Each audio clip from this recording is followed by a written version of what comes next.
Good morning. I'm Jackie Williamson, and I will be your worship associate for this service.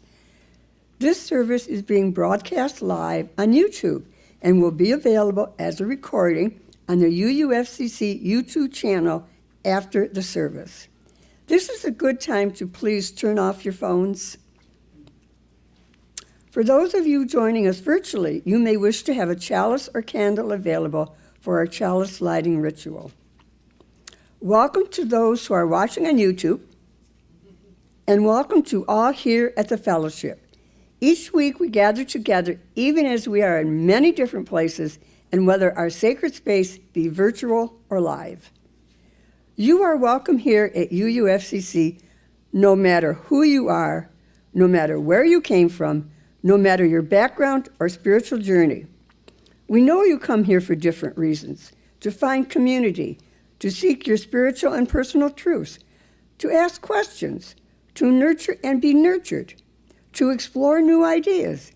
We come from different places, different religions, different beliefs, and different backgrounds. We trust you will find something that you need here: comfort, connection, challenge, and love. Now, if you are new here, could you please stand or wave as you are comfortable?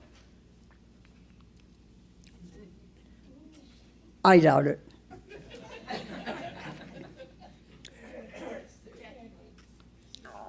Please, are you, okay. This young man is going to bring the microphone for you, and we can hear you.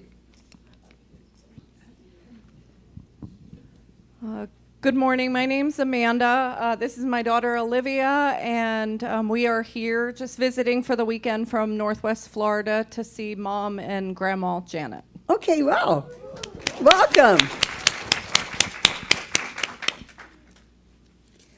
We are glad you've chosen to spend your holiday Sunday morning with us.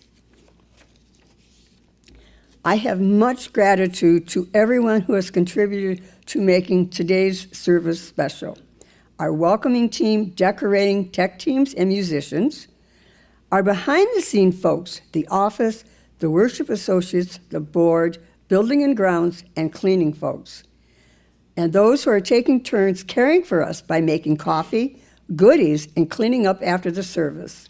Now we will have the prelude by Ryan.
And as usual, you're Olson. Wow. Okay, we're going to have a community chalice lighting by Atticus Palmer. We call this light before us in hope that we may always remain a strong community, working together to make the world a better place. When we are grieving or sad, when we are challenged, when we need help, this flame guides us out of the darkness. When we are cheerful, when we celebrate, when we accomplish a great task, when we return to a place that makes us happy, the chalice reminds us to share our happiness with others. Now, as Cheryl comes forward, we're going to light the chalice.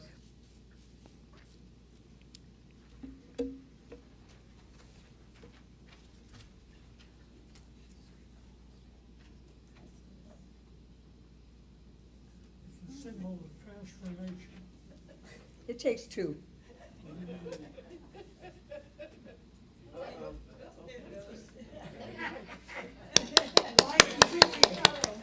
Okay, please recite our affirmation. Love is the spirit of this fellowship, and service is its law. This is our aspiration to dwell together in peace, to seek truth, and to help one another. Okay, I'd like you to stand in body or spirit and sing number hymn 188 in the gray hymnal. Now this is a round, and it's come, come, whoever you are, and Janet is going to explain to you how we're going to do this.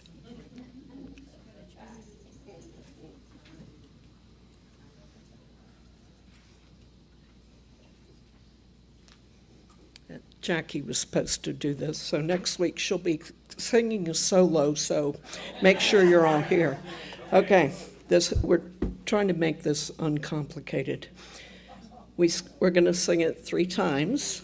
The first time, we're going to sing it all together, and then we have strategically placed choir people, and we're going to divvy up the congregation. So this is group 1 up here, led by our beautiful sopranos. The altos are in the back, and they will cue you when to come in. The gentleman in the far back with Ryan will come in third, and then Dennis and I will end. So we all sing it together once, and then your group, follow your group. When they get to circle 2, the back will come in, and then I'll just follow the guys. We'll figure it out. Ryan's just going to keep playing.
Okay, our opening words this morning are by Gordon B. McKeeman.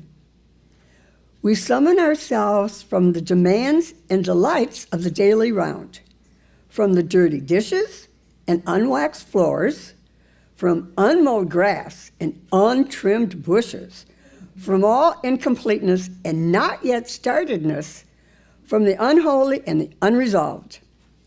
We summon ourselves to attend our vision of peace and justice, of cleanliness and health, of delight and devotion, of the lovely and the holy, of who we are and what we can do.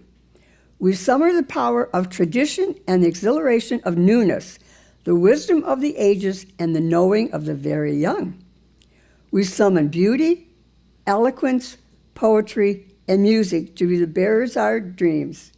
We open our eyes, our ears, our minds, and our hearts to the amplest dimensions of life.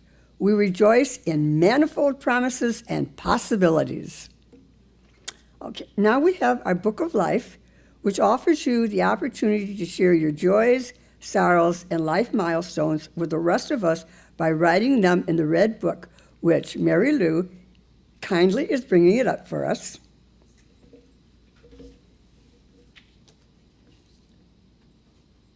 Okay, September 1st we have no one wrote in the Red Book, so, okay. I don't have to read it then, right? Okay, now, we also embrace the tradition of dropping stones in the bowl. The water symbolizes the community, and the stones represent your joy or sorrow. This is the time to briefly share that which is most sacred to you. There will be time for announcements later in the service. Please be aware we are creating a permanent record of these moments on YouTube. Okay. Anyone wants to come forward and put a stone in the bowl?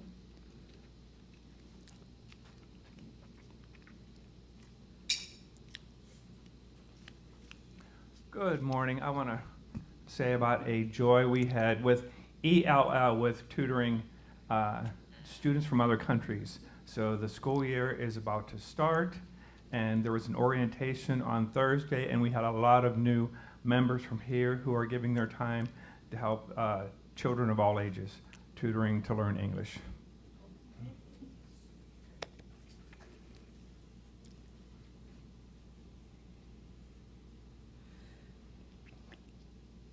Hi, I have a joy. I can hear you. Well, that's all that matters, Q. I knew that my one daughter was coming to visit me with my granddogs on Thursday. And while we were standing out in the driveway watching her drive down, I see somebody stick their head out the passenger side window, and it was not one of the dogs, and she was yelling, and I couldn't figure out who it was. I saw black hair, and I assumed, oh my gosh, it was my other daughter. And as the car got closer, I realized it was my granddaughter, my oldest granddaughter from San Antone. About 3 hours after they arrived and I kind of calmed down, my granddaughter calls me out to the kitchen and says, "Gee, Ma, I need you to get something for me." And I said, "Oh, you can't find something?" She said, "No, I found something." I walk into my kitchen and my other daughter is there with my other 2 grandchildren that I have not seen for months. So I am celebrating a weekend with my kids. Chaos. Yeah.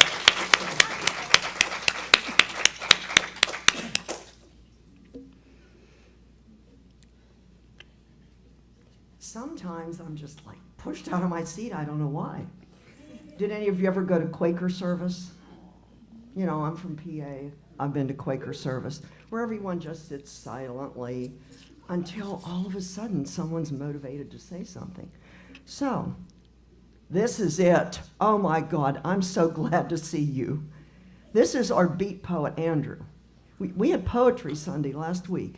Andrew had done This Is It, that incredible beat poet, a couple years ago. Okay, I don't even know why I'm up here, except my heart is full and overflowing, as it is 90% of the time. But in the last couple weeks, we've had a mowing service come where we live. They come from Ruskin. They come on a hot day.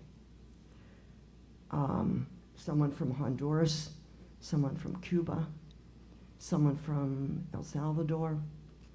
The little woman who has been weed eating around my house is about this big. She's from Guatemala. None of them have papers. None of them speak English. Fortunately, I speak a bit of Spanish. So she's weed eating. And she drops her mask to cough and spit. I think she has TB, possibly pneumonia, I'm not sure what. Half her teeth are missing. Her name's Dominga. She and I are friends now. What I want to do, I want to take her in, I want to take her to my dentist. I want to get her teeth. I want to get her lung issue fixed, but I can't. I'm one little woman. And my husband has said for years when I worked with indigenous people in South America, Carolyn, you cannot save the world. But if we can help one person by a smile, anything, a friendly gesture, a dollar bill, then we are helping to save the world all we can. This is for our planet, our people.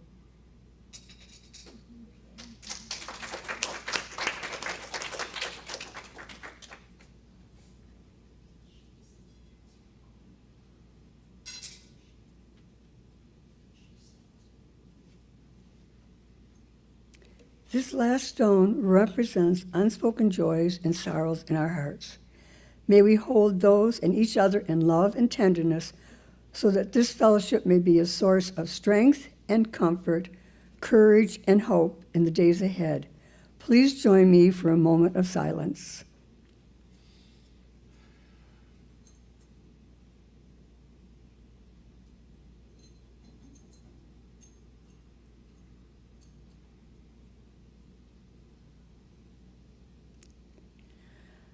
It is my definite pleasure to invite Rev Ann back to the pulpit. Yay, Rev Ann.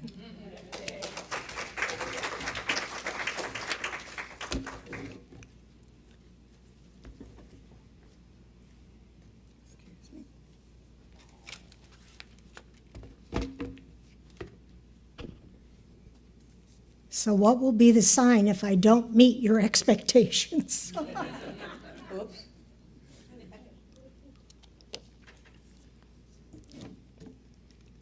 Yes, Rev Ann Needs Help is the title and topic of this talk.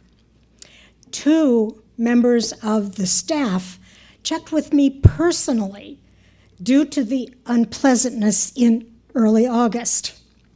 Scam artists were soliciting gift cards in my name from some members of the congregation. Relax. I don't want your money. I want something even more precious. But we'll get to that a little later. So let's begin with a bit more about me, then go on to the help I need. I really felt called to ministry as a small child, following the example of several women in church ministry. I wanted to be of help to people, to support and encourage people in their life journey, especially older adults.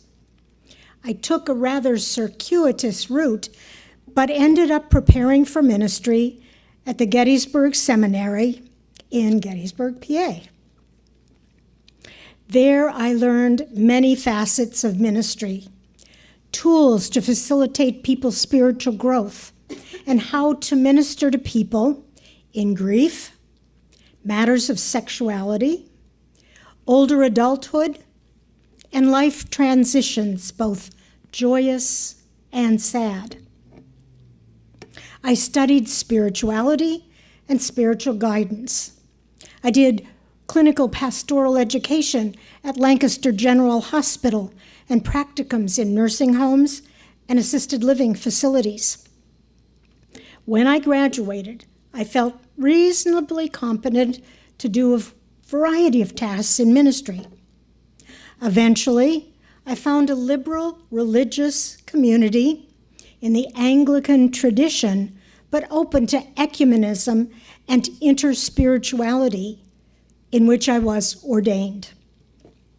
Most ministry types are committed to lifelong learning, and I continued to study the Enneagram, a personality type indicator from ancient spiritual practices. I pursued further training in spiritual direction in the Ignatian tradition and in a more eclectic tradition. I took every training opportunity the UU Midwest District and UUA made available to me. Finally, I even completed a Doctor of Ministry degree in feminist, not feminine, feminist spirituality. After many wonderful years in ministry in a variety of settings, Crystal and I decided it was time to leave the cold, cruel winters of Wisconsin, and like so many of you, headed south. We settled in Southwest Florida, and I fulfilled my dream of sitting on the lanai, sipping iced tea, and reading cozy mysteries by the ton. Eventually, that did become a bit boring, and so we volunteered at a local church. But I never dreamed I'd do parish ministry again. Then I was approached by Lori Douglas about a possible position here at this fellowship. We talked, and then there was a time gap before the small committee approached me to discuss it. I was offered the position and delightedly accepted the opportunity to be your spiritual or pastoral care specialist. I have only 13 hours a month, not a week, a month, in which to do this work. So we began with a definition of my responsibilities. Preach one Sunday a month and care for the members of this community with the remaining hours. Let me share how I understand this relationship. Many Christian congregations will print in their order of service something like pastor, vicar, priest, the Reverend John Smith. Ministers, all the members of the congregation. Ministry within faith community is involving everyone. Especially educated and ordained persons can do a great deal within a community as they teach, preach, listen, and learn what the group values most, and then help guide them to fulfilling their vision. They share the good times and the sorrowful times when performing weddings, baby dedications, and memorial services. But trust me, professional faith community workers cannot do it alone. Each and every one of you is gifted for tasks of ministry, from generous giving to serving coffee, from leading worship as a worship associate to keeping the accounts in order. You serve on the governing board and committees, clean up the gardens, represent the UU regarding GLBT issues in the wider community. When someone sees your good work and asks about your religious affiliation, You reply, as you might expect, I'm a Unitarian Universalist. You may not know it. That's evangelical behavior. We won't talk about it. A couple of months ago, I met with the board and explained that I was just a bit frustrated that I was not exactly overwhelmed with needs for pastoral care. Though I enjoyed meeting members of the congregation in committees, at coffee hour, at the potluck we'll have this morning, I have visited those in crisis a number of occasions, but I know I could be doing more. This led to the idea that I would speak about my need for help in more carefully designing how I will spend my hours serving you.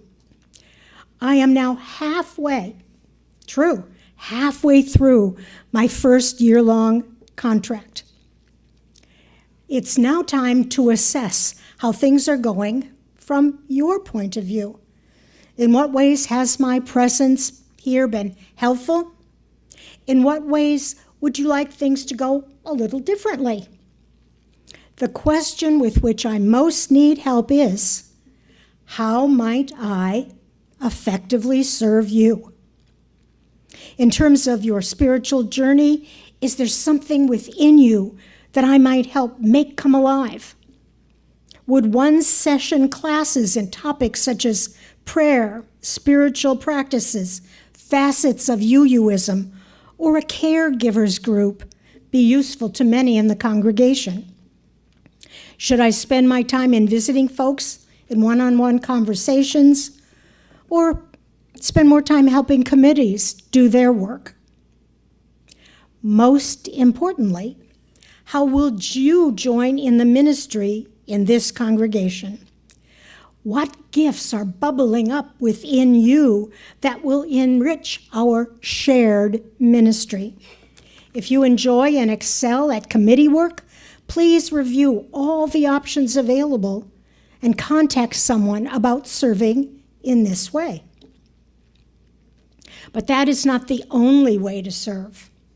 I overheard someone a while back mention that she used to clean up after coffee hour with a group of people, probably mostly ladies, and they grumbled about it. Then she remembered how much fun was had by all, how new relationships were formed doing that task. Do you like kitchen duty?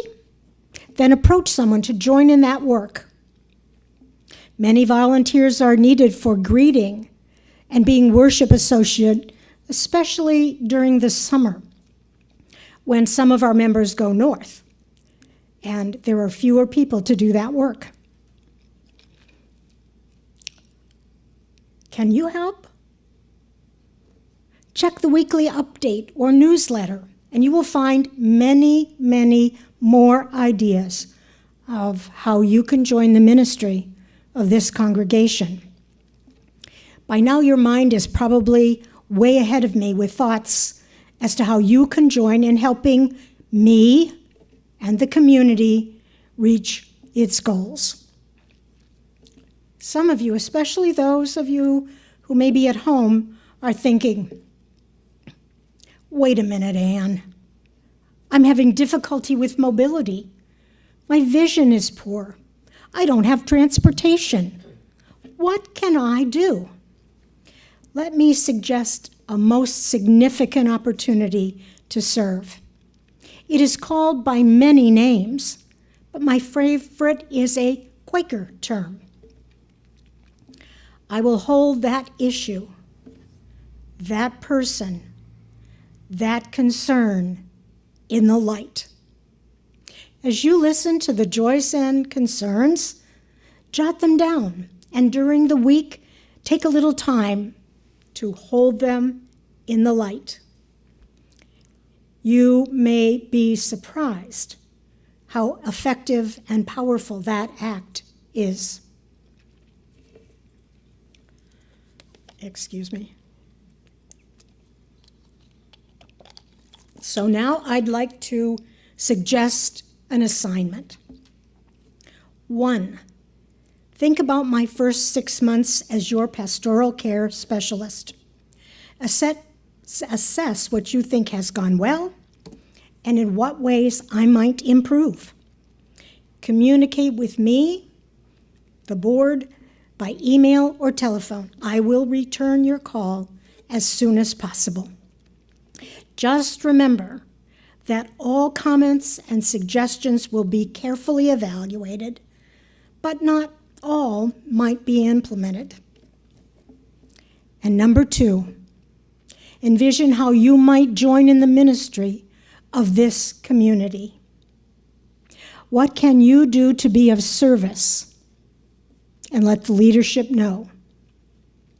Together we will build a healthy, vibrant, and joyous community of love and action. May it be so.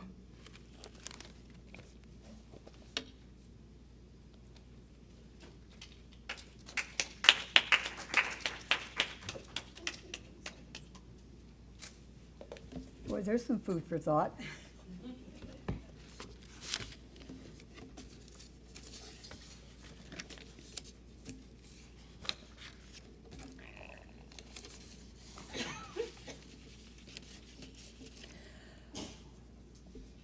Wow, wow. Okay, please rise in body or spirit and sing 1024 in the Teal hymnal, Spirit Says. And what we're going to do, oh good, we have somebody that's going to help us. Which ones we're going to do, sing, dance, and do. But Ryan's going to help us. Okay?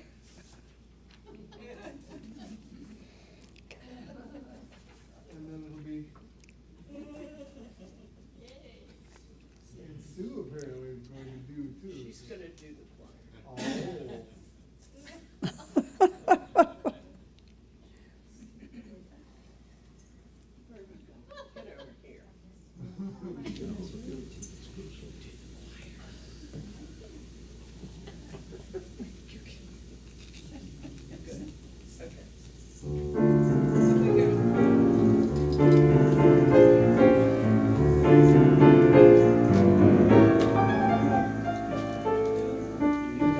Take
Now it's time for the offering.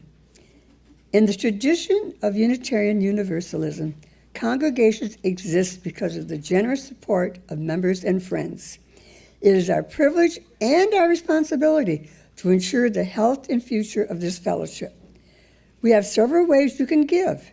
In the baskets being passed around, with a Venmo app made to UUFCC offering, you can mail a check to the office. If you are here for the first time, please don't feel obligated to give. You are our guest. Now we are accepting the offering.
Thank you for your support for this fellowship. We really appreciate your financial support. Keeps the lights on and the doors open. So keep it coming. Now it's time to highlight UUFCC's events and activities. The back of the order of service has this week's calendar. Also, the weekly update has a calendar, so check that as well. Now, Arlene has an announcement for us. Shall I come up? Yes, please.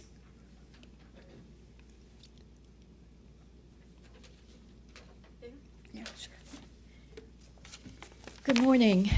I recently joined the social justice group, and I have a letter here from Planned Parenthood, who we gave a second helping to back in June. We are a little behind, but we're catching up now, and I will be reporting as I get the information to you. And then we will put a copy of either their letter or their card on the new extra big bulletin board out there. So anyway, the amount that, very generous amount of $1,354 to Planned Parenthood. So that's very generous. And so, as I say, I will be announcing as this information becomes available to me, and we will also be posting the cards and the letters out on the bulletin board. Thank you. Okay, I have another announcement. The new To You UU breakfast will be on September 21st at 9:30. Please let the office know if you can be there. Now, if you'd like to come but cannot make the time, please contact Lori Douglas and let her know. Thank you. I have no other announcements. So we have the closing words are from Erica Hewitt. I would like all of you to stand, please.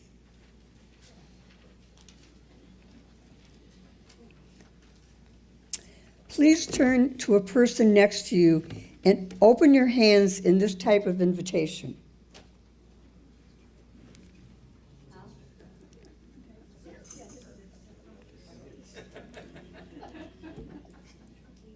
Herb, you can open your hands. The hands inviting yours belong to a person whose heart is sometimes tender, whose skin is sometimes thin, whose eyes are sometimes filled with tears, and whose laughter is a beautiful sound. The hand that you hold next to you belongs to a person who is seeking wholeness and trust that you are doing the same. As you leave this sanctuary, may your hearts remain open, may your voices stay strong, and may your hands remain outstretched. Thank you.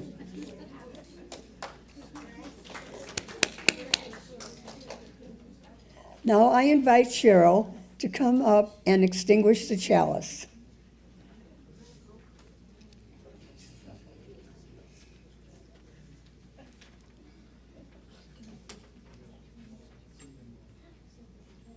Thank you, Cheryl. Now we'll have a benediction from Rev Ann.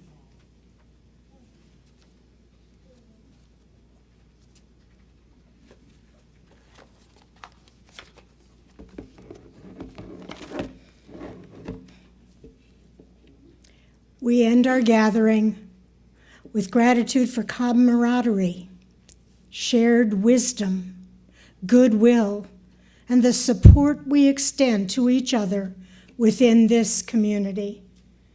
May we continue to bless each other with these gifts, and may we reflect those blessings back to the world as we minister to those around us. May it be so.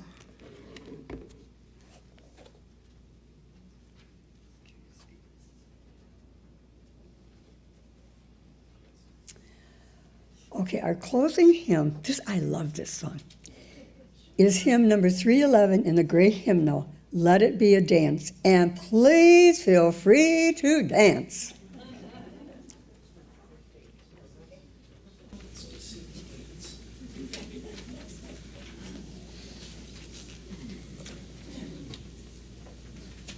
I'm sorry, it's the gray hymnal.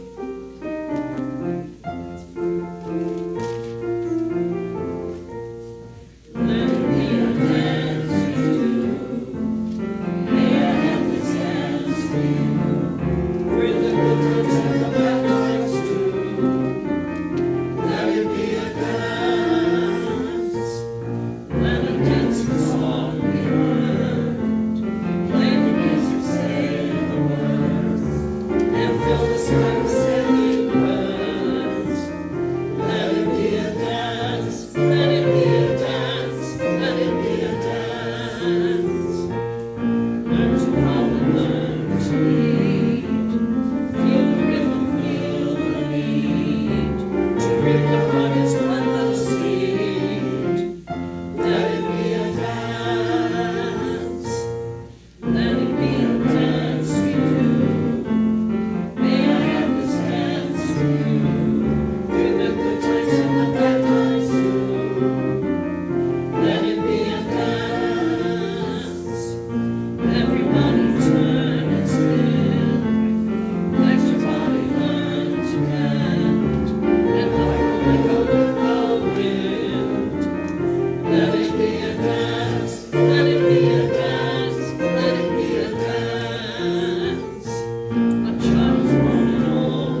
Do